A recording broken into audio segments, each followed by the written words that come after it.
Sa mundo ng volleyball, inanunsyo na ng Philippine National Volleyball Federation ang opisyal na pool ng ALAS Pilipinas para sa ABC Women's Cup. Kung sino ang mga atletang nanguna sa listahan sa report na ito.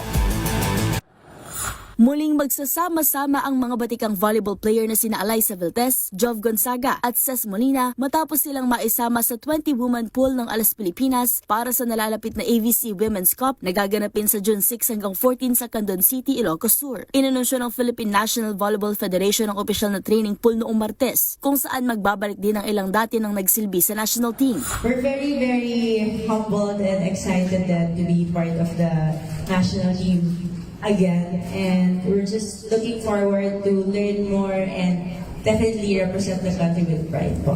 Siyempre excited din po kami na makabalik ulit sa national team and makapaglaro at mabigay yung best namin para sa darating na tournament.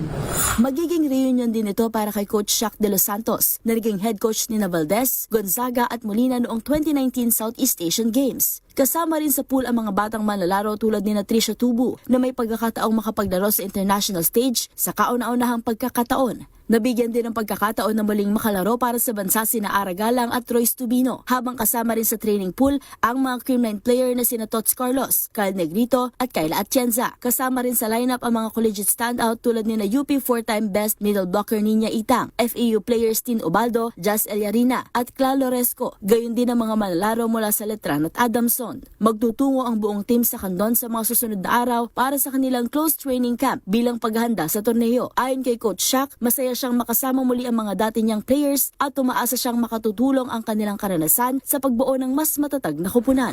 Well, meron mga in-invite, actually maraming players na in-invite, and well, meron mga personal decisions, so yun yung nangyari, and then we're so happy and lucky na yan. Ito, yung mga nasa harap nyo ngayon na sila yung nag-commit para i-represent yung country natin, and mas mag-focus din talaga namin yung kung sino yung team or mga players na nandyan. Yun yung magiging role namin na trabahuhin and ilaban talaga yung Pilipinas. Mapupunta ang Pilipinas sa Pool A kasama ang Chinese Taipei, South Korea, Kyrgyzstan, Australia at Uzbekistan. Matatanda ang nakasungkit ng ALAS Pilipinas ng bronze medal sa 2024 ABC Women's Cup bago umabot sa finals noong nakaraang taon kung saan natalo sila ng defending champion na Vietnam.